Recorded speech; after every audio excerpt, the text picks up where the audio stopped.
when I bought this car, the aerial was stuck in the up position, and it still is today. So today we're going to try and figure out what's going wrong and what we can do about it. I have checked the car stereo to make sure that it does have an aerial operating wire. It does. It is connected to the correct wire on the Toyota wiring loom, which for an MR2 is the plain black wire. It's the black wire that operates the electric aerial. And while it is all connected all the way through, nothing happens. I've swapped stereos to make sure it's not a fault with the stereo. And again, nothing happens.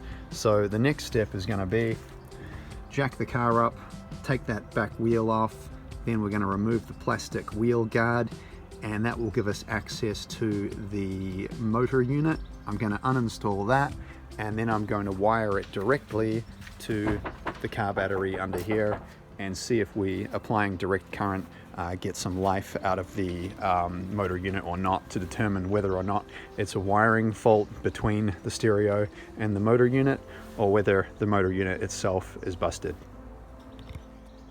So step one, with a set of needle nose pliers, I have loosened this retaining ring on the aerial. That's now loose. Take that off, and that means that the aerial will pull through when I remove it from underneath. Then we've got the matter of this this plastic guard. Quite a few clips on this were already missing for me, but essentially there's 3 at the bottom, 1, 2, and 3. I just pulled all those out with a set of needle nose pliers. They attach in three sockets on the bottom of the guard here, and that then gives us access to the aerial motor unit. I'll just get a flashlight going. Okay, so can I film up there? And that is it. That's the motor unit there, and it's holding on to a steel frame, and that is hanging on just there by a 10mm bolt. So I've unscrewed that, and then the frame comes out, and the whole assembly drops out. Hopefully. There we go. So that's it. Next I'm going to disconnect the aerial and see if I can remove it completely. So removing the aerial plug itself is proving hard. There's no aerial plug at this end, it's hardwired to the motor. When I follow the aerial wire, which is this one here, it actually just disappears inside the frame of the vehicle. I thought maybe I could get to it by popping out the side vent, which I hate doing, and it turns out that that's pointless. That is, if I get in there, the thicker of those 2 wires is the aerial, disappears inside the vehicle. I removed the B-pillar trim, thinking that maybe I could get to it behind the seat belt. It is not under there. I've determined that inside the locker, the aerial wire must pop out when it goes inside that rubber grommet inside the vehicle. It must run under here. So I'm using 10mm spanners to take off the locker door, and then I can get to, with more 10mm spanners, those 2 bolts. Then this whole locker insert should pull out from the bottom, and hopefully we'll get a view of the aerial then. Okay, and I have found the disconnection point. Once you've got this locker door removed, exposing this carpet, you pull the carpet back, and there it is, that white clip. You pop that, and hopefully the whole aerial assembly will then pull out. It tracks back through to that black grommet there. Okay, so after removing the main aerial cable clip, there's some little clips that just fix the aerial to the frame. I popped them out with some needle nose pliers. Then this is your power aerial that is plugged in here. I unplugged that That was also holding onto this retaining clip. I just slipped that off. And then finally, both the aerial and the aerial power wire come together in this black grommet, which I've just pushed through. And now the whole lot should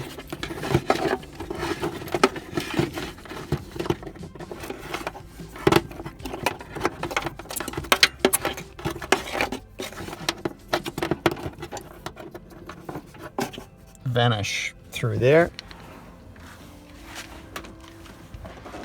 And that should then allow me to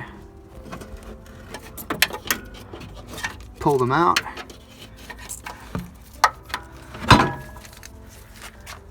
Out of the vehicle, which then should allow me pull the aerial off the bracket, drop it down. Oh, not quite. Looks like it's hanging on by a clip or a piece of tape up there. Not anymore, it's not.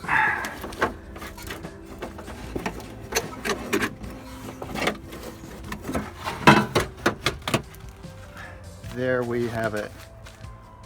That was very involved for what is a small accessory. So the next thing is going to be, I've actually connected it to some electricity while it was still installed in the vehicle. The motor does make a noise. It winds around and around and around when you turn the power of the stereo on, but there's no mechanical action on the aerial at all. So yeah, the motor's spinning with no purpose. So the next step for me, now that I know it's getting electricity, is to crack open the dust casing here and have a look inside the gearing and see what's connected and what's not. Okay, so we pulled the dust cover off the side of the motor, and that's what I was faced with. Indeed, the plastic spline that operates the metal aerial had snapped off and wrapped itself around this spindle here. So around and around it goes. Nothing was going to happen. Clean break. Don't know how many years that's been like that for. So obviously I'm gonna throw this away, nothing I can do with it. A trick that I saw someone else do in a blog post was to melt down the end of this to create a new end. The aerial would apparently still operate, but just wouldn't go as far up or as far down. So I'm gonna give that a try, melt it down now with a lighter. And if that doesn't work, all of this is going to go in the trash, and I'm going to replace it with a little windscreen mounted version. Oh, top tip, it can catch fire by itself and hold the flame, so I got to put that out somehow. Okay, so we'll put the aerial back together. It's sitting down behind the back seat here. I've got it plugged back in. I'm going to hit the power on the head unit and see if it makes a lick of difference.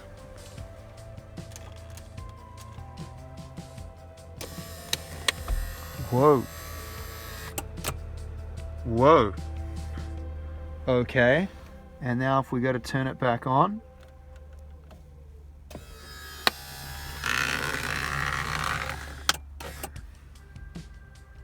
Oh my.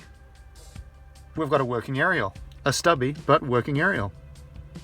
Okay, so we're going to pipe this aerial power wire loom back through that hole and put the wires back where they're supposed to be, and then mount the aerial back where it's supposed to be, and then try it again. Okay, so I pulled the original Nippon Denso rain baggie back down. That was actually all bunched up at the top when I originally pulled this out, so somebody's been playing with this aerial before. So back under the plastic guard panel here,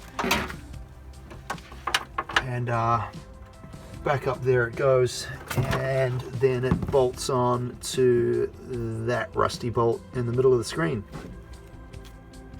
Okay, so although it's not actually necessary to take this side scoop off, it does give me the opportunity to film that rubber grommet for the aerial and aerial power wire. That's installed again, so just need to plug it all back in there and under there for the aerial. I've got the aerial mount back in. Those are the wires running up to the aerial motor, which is bolted back in, and it's all back in place. So now that it's bolted back together, I'm just going to plug it back in and see if the aerial goes up and down again. Okay, so power off.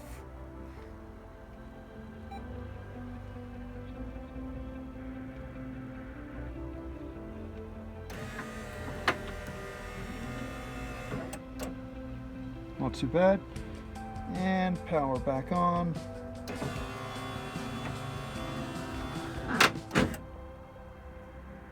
Sounds pretty nasty, but it does work.